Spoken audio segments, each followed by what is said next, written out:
উদ্ধৃত করছেন। মা কি বলছেন? বলছেন, যখন দুঃখ পাবে, আঘাত পাবে, বিফলতা আসবে, তখন নিশ্চিত যেন আমি তোমার সঙ্গে রয়েছি।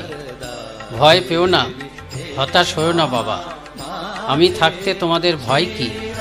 আমি তোমাদের মা, সত্যিকারের মা। যেন বিধাতারও সাধ্য নেই যে আমার সন্তানদের কোনো ক্ষতি করে। আমার উপর ভার দিয়ে নিশ্চিন্ত হয়ে থাকো। আমি তোমাদের ইহকালের মা, তোমাদের পরকালের মা। আমি তোমাদের জন্ম জন্মান্তরের মা। আমি মা থাকতে তোমাদের ভয় কি? পৃষ্ঠা 54 সারদা অনুধ্যানে এটা রয়েছে। আরেকটা ঘটনা বলে শেষ করি। ঘটনা নয়, আমাদেরও তো কিছু করতে হবে, মা তো রয়েছে।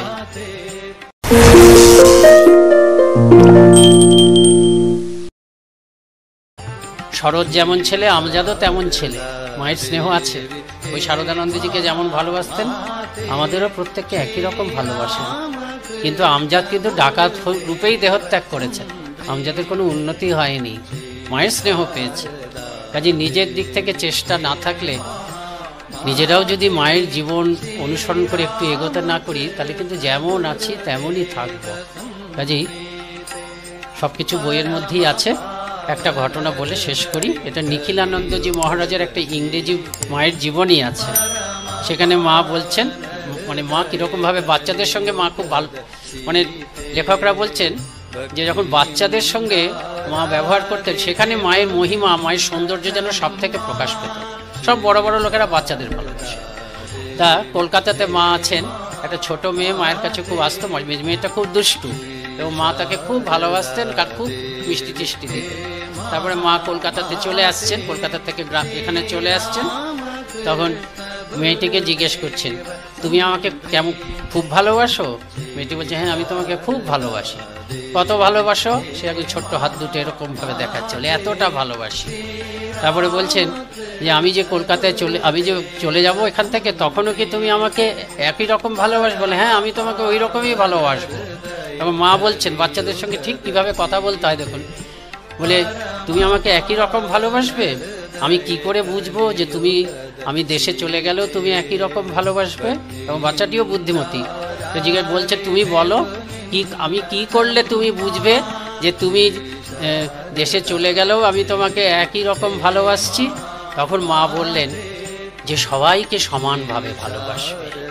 ঠিক আছে, বাচ্চাটা বলছে, আমি সবাইকে সমানভাবে ভালোবাসবো, যেমন আমাকে ভালোবাসো সেরকম সবাইকে ভালোবাসবে। ঠিক আছে, বাচ্চাটি বলল যে হ্যাঁ, আমি যেমন তোমাকে ভালোবাসি ঠিক সেই রকম সমানভাবে সবাইকে ভালোবাসো।